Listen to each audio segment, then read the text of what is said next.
Next up, we're in for a real treat. Geoffrey Canada is going to be speaking about his work. 20 years ago, Geoffrey founded the Harlem Children's Zone. Now, anybody who is interested in the cause of youth, the cause of education, or just even lives in New York, looks at Geoffrey as a real hero. And the work that he's done is just so unbelievably remarkable. He's an author, a visionary, but somebody who's really dedicated his life to bettering the lives of young people living on the streets of Harlem. And I can't resist the urge to also note that I believe Geoffrey is a third-degree black belt in karate or taekwondo, even better. Please join me in welcoming Geoffrey Canada.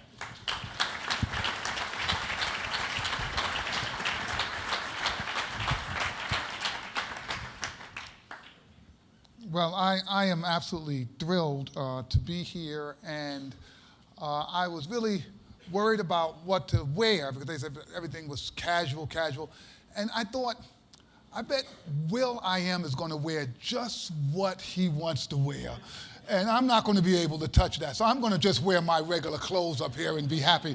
It's been that was just brilliant, by the way, and lots of things sparked in my mind. But we've had an incredible year because a number of different forces have come together to, I think, support our work.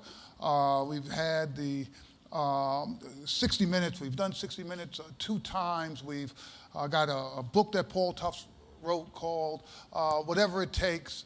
The American Express decided they were going to do a commercial and sort of highlight our work. The President of the United States put $200 million in a budget to replicate our work in 20 different places around the country. And I have really been excited to see a collection of businesses and politicians and other folk come together around some of the things that I care about. I have to tell you one thing, though, about 60 Minutes, right? So I've done 60 Minutes 2 times.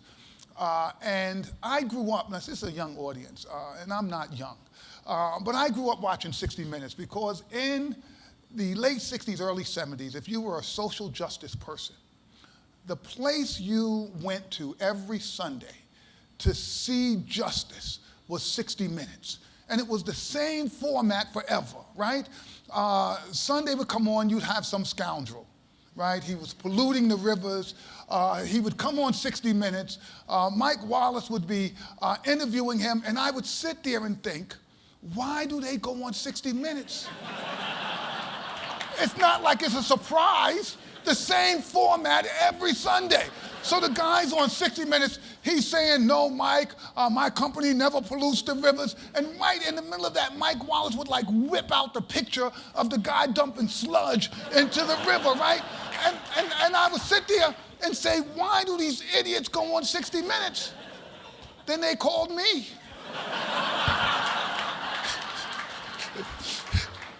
So I did say, the second time I did it, I did it with Anderson Cooper. I did say to Anderson, I said, Anderson, we say, okay, we're going to start. I said, wait, Anderson. Look, if you've got something, could we just get to it right away? Right? Don't drag this thing out. So I thought if you needed to get a message to America, right, the place you needed to go on was 60 Minutes because 20 million viewers are hard news format, right? I was wrong. Do you know whose show you have to do if you really want to get a message out to America? Oprah. Oprah, I was totally sleeping. Oprah, I mean, I know Oprah, everybody knows Oprah, but I didn't have a clue. This is how I got my first clue.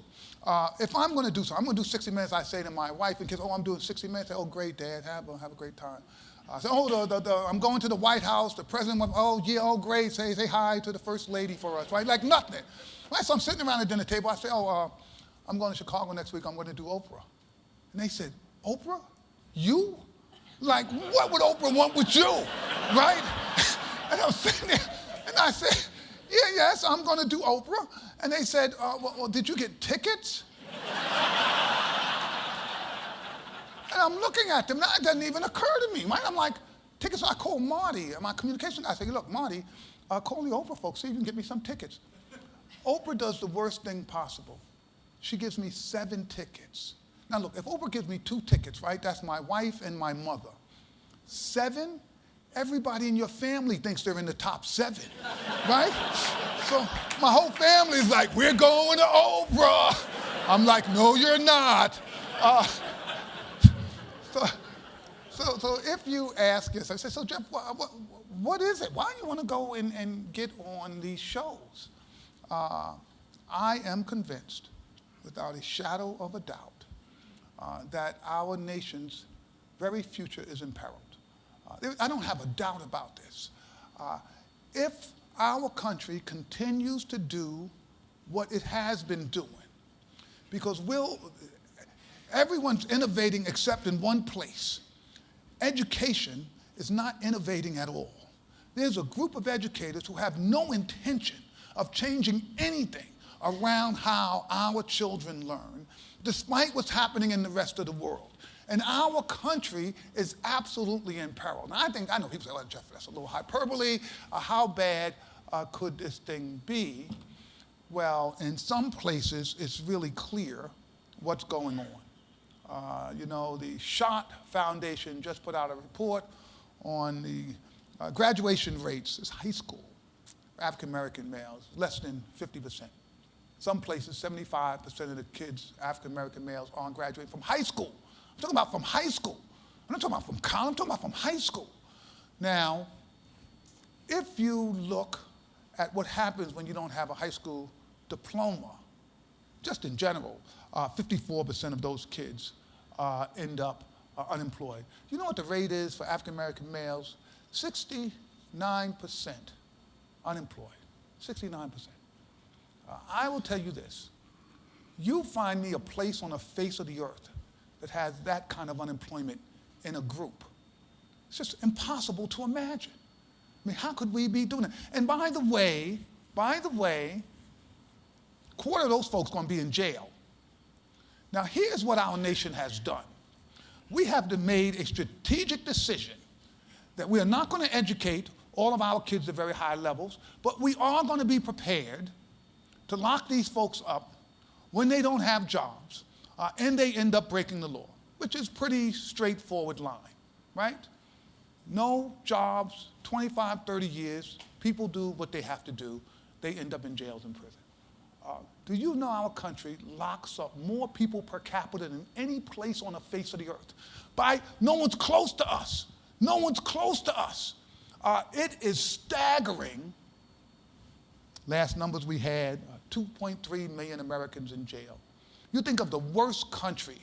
You think of a place that you wouldn't want to be near. You start thinking about North Korea, not even close. What's it costing the nation? Last numbers we had, about $68 billion, adult correction. So here, I had this program, right?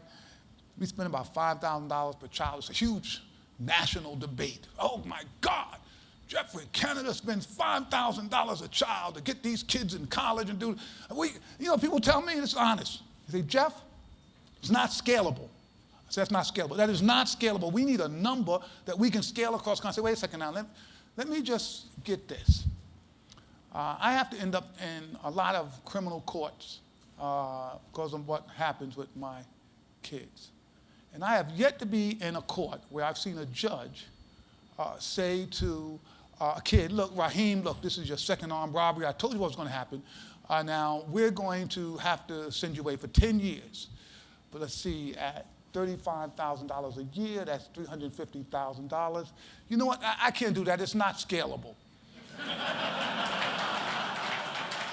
Never heard it. Never heard it. Never. So wait.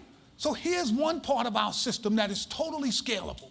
We are prepared to spend 10 years, 20 years. We're prepared to spend as much money as we need to keep Raheem locked up. And no one bats an eye. And what are the social positive outcomes we get from that? Nothing. Does Raheem come out able to get a job? No. Does he take care of his family? No. Is he able to go and vote? No. We have essentially spent a fortune to produce nothing. And we are totally comfortable doing that all over this country. Everybody, no one blinks an eye. And now, you've got me out here yelling, we ought to stop. We know where the Raheems are. They've been in the same places for 50 years. We know it by the block. We know it by the projects. We know exactly where this is going on. And you know what's going on there? Those folk are not getting an education. They are simply not getting an education. They can't come out and compete. So we have a small little thing we think we ought to do as a nation, which is to educate our children. We ought to educate them. We ought to realize that this is a globally competitive market we're preparing American children for, and we're going to pay for these kids one way or the other. It's not like we cannot do the investment and then we end up like, well, we'll just save all that money and do something else. We're going to spend that money regardless. And so we thought we ought to do this. Now, you know what? I thought, because of how I grew up, that, I wasn't going to get Americans to understand that. People who were not in my business. I just honestly thought, I don't care. I haven't convinced them that they ought to get involved in this. It's messy work. People are unsure of what the outcomes are. But over the years, I've been at the same job for going on 28 years. I've found that you can unite people in this country around certain kinds of issues. If people know there's a crisis and there's something that needs to be done. I mean, Matt Blank, one of my board members, is here, the president of Showtime Networks. Matt was his company is one of the first companies where they came in and Matt said, Jeff, I'm in. Whatever we can do to help in this effort, we're going to do. I believe that it is in the nation's best interest to solve this problem. Why? Okay, so it was, Jeff, I understand it's African-American kids and it's Latino kids and, that's a problem, but you're making this into a national crisis. This is interesting. You ever get something and you read it and you say, well, that can't be true. That happens every now and then. I get some information and I read it, I say, well, that can't be true. Someone gave me this report. It's called Ready, Willing, and Unable to Serve. Signed, the authors are top militaries, 43 of the top retired military people in the United States. You've got generals and lieutenant generals and vice admirals and major generals and rear admirals and brigadier generals, and it goes on and on and on, all of the folk who sign on to this. And what is the basic thesis of this? 75% of young adults cannot join the military. Now, I got that report. I said, wait a second, what did you say? Did you just say 75% of young adults cannot? Did you say black kids? They said, no, we're not talking black kids. Did you say Latino kids? They said, no, we're not talking Latino kids. I said, so you're telling me in America, 75% of our young people can't join the military? So, oh, yes. Now, I don't know about you, but I never thought the high benchmark that we were shooting for in America was to join the military, right? I mean, nothing wrong with joining the military. I just never thought that was a standard that we were shooting for, and you're telling me that, so I didn't believe it. I said, that data's got to be wrong. It's not wrong. It's not wrong when you get the numbers. First, you have to graduate from high school. Well, I told you about some of those numbers. That's ugly. You're going to wipe out 30% American population right there. Then you find 30% of the folks who graduate from high school cannot pass the entrance test to get into the military. I said, okay. Now you have a felony, can't join. Oh, mentioned there was a problem in some groups with that. Then I said, well, that's still not enough people. But then to join the military, you have to be in relatively good health. I mean, you have to be able to not like run a marathon, right? But you should be able to run from this wall to that wall without needing to catch your breath, right? I mean, we have allowed our children to become so unhealthy that they cannot join. This is staggering what we've done to children in this country. It is staggering. And so the military leaders are saying, because of that, we can't even accept these kids in the military. This is a national defense crisis. If we really needed to mobilize this nation, how would we do it? Now, these folks understand there's a crisis here. They're calling for early childhood education. They're calling for investments in our young people. And I'm sitting here saying to myself, wait. Doesn't anybody else see this thing? Doesn't anybody see what's going to happen? I mean, if you love America, I love this country. But I'm not talking about in theory, you wear the flag and you do. I'm just talking about for real.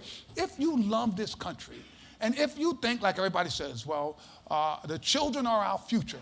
See, I really believe that. I don't mean it as a slogan. I really believe if you want to see what America's going to be in 20 years, look at where our children are right now, and you'll be scared. But see, you're probably thinking like I was thinking. I said, wait a second now. I know a lot of people love this country. The leaders aren't going to lose America. I mean, come on. I know that people have an answer to this education problem, right? Because, I mean, after all, we know a small number of folk get together and really run the world. I'm from the 60s. I just can't help myself, right? I never saw a conspiracy I didn't like. I really believe, right? I mean, I'm sitting there saying, well, I know that people aren't going to lose America, that there's a solution. It's just above my pay grade, right? So over the last 7, 8 years, I've met a few presidents, a few secretaries of education, a few secretaries of labor, directors of domestic policy. There is no plan. There is no plan. When I meet these folks, they say to me, Jeff, what do you think we ought to do? I said, you asking me? I'm here in Harlem trying to save my kids. You're running the night. Nobody knows. So if we're going to save America's children, then we're going to have to do it. We're going to have to do it. It's not like someone, I know you all are thinking, well, Jeff, isn't that your job? Oh, I'm telling you, I'm going to save my 10,000 because that's what we've decided we're going to do. And that's my capacity. I'm going to save my 10,000. But the rest of America's children are in peril unless we decide as a nation that we've got to tackle this. Now, let me tell you, I get in trouble now. This is the easy part. Everybody, when I say this, everybody says, okay, Jeff, yeah, we're with you. We hear you, man. We got to do something. Let me tell you why I get in trouble.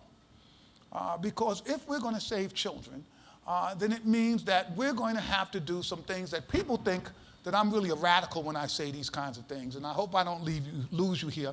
Because I say things and people get mad at me all over the country. I say things like, if you really cannot teach and we can prove you can't teach, then you probably shouldn't teach, right? Now, I know that's radical. And there are a lot of people who think I'm an extremist for saying things like that. Right? They say, he did not just say that. Yes. I fundamentally believe that people who can't do their job should be fired. It doesn't mean they should, we shouldn't put them in chains or arrest them, but it just means they probably should find another career. Do you know that teaching is one of the few places where 98% of them cannot be fired?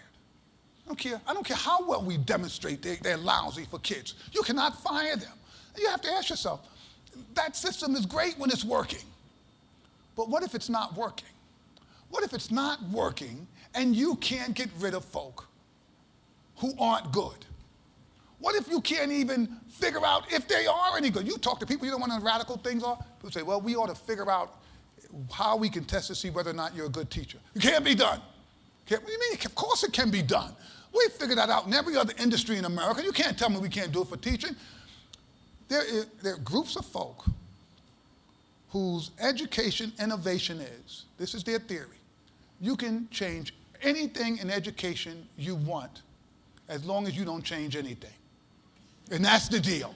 And we have had debates in education that have gone on for decades around these areas that allow no innovation. And I think we've got to have innovation in education. There's absolutely no reason. There is no reason that this, which is a huge, huge industry, by the way. We're not talking a minor industry. We're talking a huge industry, that in this huge industry, we don't have competition. This is education. This is because I'm old, y'all are young. Y'all don't know about this stuff. I was one of the first kids when I was in high school to have a computer delivered to their high school. They had to bring this thing in a Mack truck, right? I'm serious. The computer went from here over to here, right? And I thought, well, you see how smart I am. So you had to type these cards, right? You had to punch in these cards, and we used a language no one ever heard of called Fortran. And you'd use that language, and you'd punch in all of this stuff. It took you about an hour and a half. You'd load the cards in a deck. It would spit out all the cards, and the computer would tell you what 9 times 27 was, right? And I sat there and said, this is not going anywhere. I'm not investing any money in this thing here. This has no future, right? So what did I know? Right? But y'all know I'm being serious. I'm being serious. Now, just imagine where we are from there. Getting the phones. I can't even say in the phone. People's toasters, they have more computing power than we had back there in '68. education has not innovated one iota in all of that time. The same way we ran school when I was a child and when my mother was a child is the same way we run school today. We have not done one thing different. If it was up to educators, we would still be having those big clunky computers, right? That's where we would be. Now, how is that allowed? How is that allowed? So I think, we've got to shake this system up. We've got to go out and we've got to get innovation. And the thing is, when you innovate in education, people do charter schools. Say, oh yeah, the charter schools are people. There are a lot of lousy. Yeah, a lot of lousy charter schools. Close them down. It didn't work. They tried some stuff. It didn't work. Right? Guess what? That happens in life. Right? It's sort of how it goes. Right? If you don't do well, you kind of go out of business. Every place except in education. So my belief is, let's allow innovation to flourish. Here's a radical idea. We ought to hold people accountable. If you take the money, you ought to deliver a product that's good and that has quality to it. When I talk of, here's another thing people don't like before, because we started our school. I told our mayor, I told my board, Matt and everybody, and I told the community, if I don't have a better school in 5 years than the other public schools in Harlem, I'm going to fire myself. I said it. People wrote, Jeff said, what's the date? Jeff said he's going to fire himself. When everybody left, I got my team there. I said, but I just want you all to know I'm the last one leaving, right? Let's just be clear. Let's just be clear. All of us have some skin in the game here, right?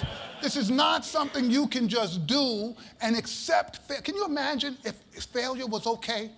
I know it's incomprehensible for a lot of people in here. Just imagine if there was no penalty for failure. Just imagine if you could fail for 25 years and we could prove it and we could demonstrate it and yet not one thing happened. Not one. I say educators. I was at the Harvard Ed School. I know my school's going to be mad at me, right? They actually told us that teaching was so hard, you could only do it about 8 months a year and then you needed a lot of time off to recover, right? But you all know I'm being serious. So here it is. You're running a school. The school, you can prove it's failing. What happens? June, everybody goes? That's the end of that.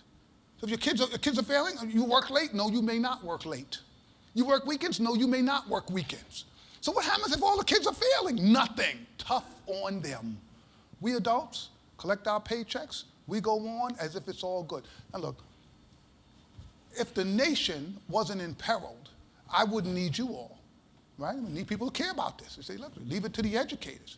You can't leave this to the educators. We're in trouble. We're in trouble as a country, and we're going to have to do something about this. We've decided we're going to create a comprehensive strategy in Harlem. We call it the Harlem Children's Zone. We took 97 blocks. We say we're going to save those kids, and we're going to do everything.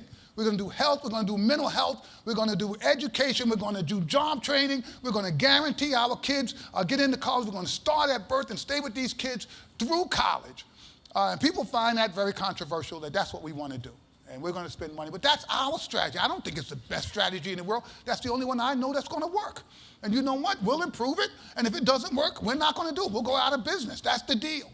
But we've got to have real innovation in education if we're going to save this nation's children. So I'd like to end with a poem. I like to write poetry to advocates. Sometimes I get very frustrated in this work because some of the things I'm talking about are so commonsensical, but there is a huge, raging debate in America around these very basic ideas. And there are many people who see me sort of as like the Antichrist, right? He says those kind of horrible things. And some people think, oh, that Jeff is a real sort of a visionary leader. I believe that we've all got to wade in on this. So let me close with a poem I wrote that's called Don't Blame Me. The girl's mother said, don't blame me. Her father left when she was 3. I know she don't know her ABCs, her 1, 2, 3s, but I am poor and work hard, you see. You know the story, it's don't blame me. The teacher shook her head and said, "Don't blame me. I know it's sad. He's 10, but if the truth be told, he reads like he was 6 years old. And math, don't ask. It's sad, you see. Wish I could do more, but it's after 3. Blame the mom, blame society, blame the system. Just don't blame me." The judge was angry, his expression cold. He scowled and said, "Son, you've been told. Robbed with a gun, and you'll do time. You've done it again. Have you lost your mind?" The young man opened his mouth to beg. "Save your breath," he heard instead.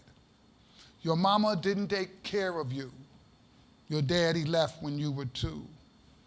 Your school prepared you for this fall. Can't read, can't write, can't spell at all. But you did the crime for all to see. You're going to jail, son. Don't blame me."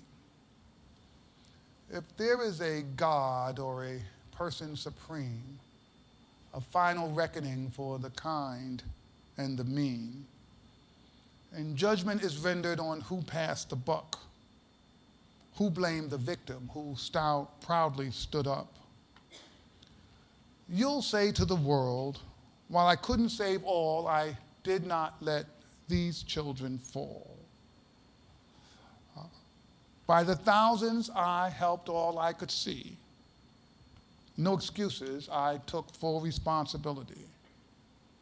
No matter if they were black or white, were cursed, ignored, were wrong or right, were shunned, prejudged, were short or tall, I did my best to save them all. And then I can bear witness for eternity that you can state proudly, don't blame me. Thank you very much.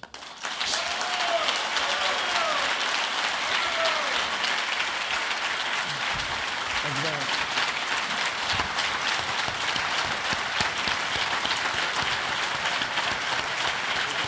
I'm going to ask you a follow-up question.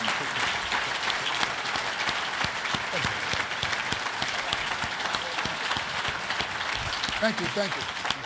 Back by popular demand, I'm going to ask Jeff one quick question, and then we're going to have the treat of having him back up on the panel towards the end.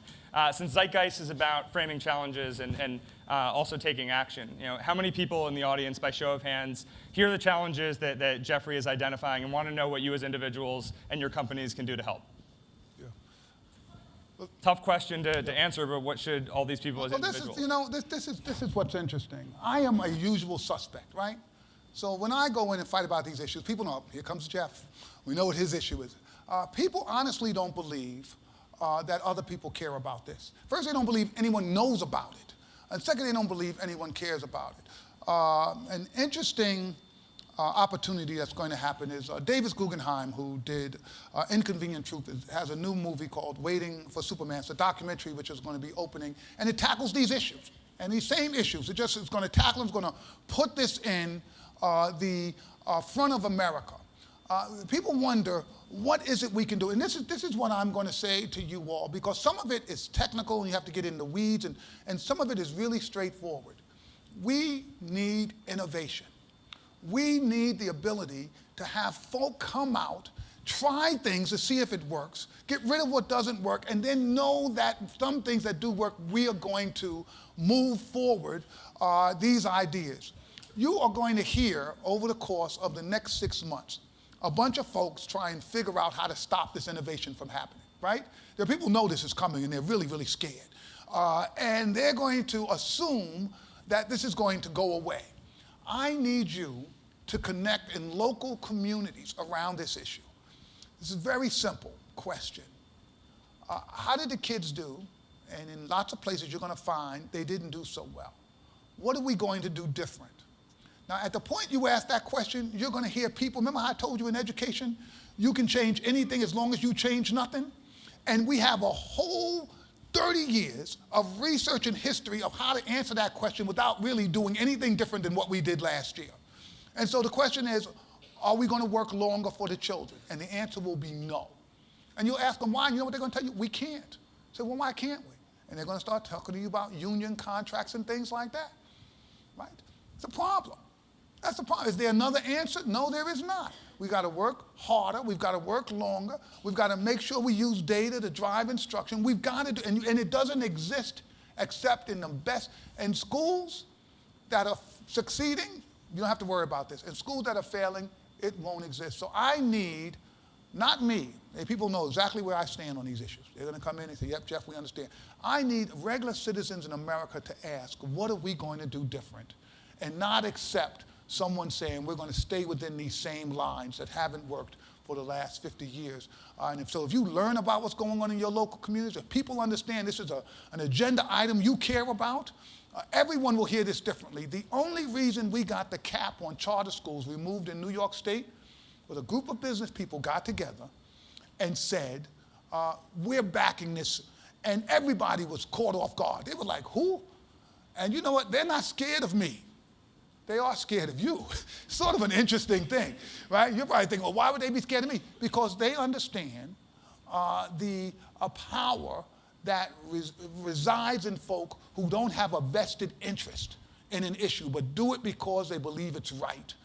That is a very powerful force, and all the politicians and the policymakers understand that. So I need folk to be prepared to tackle these issues locally and be clear that this is something you care about. And when people understand you care about it, it allows folks like me to do my job easier. Okay, great. Thank you, Jeff.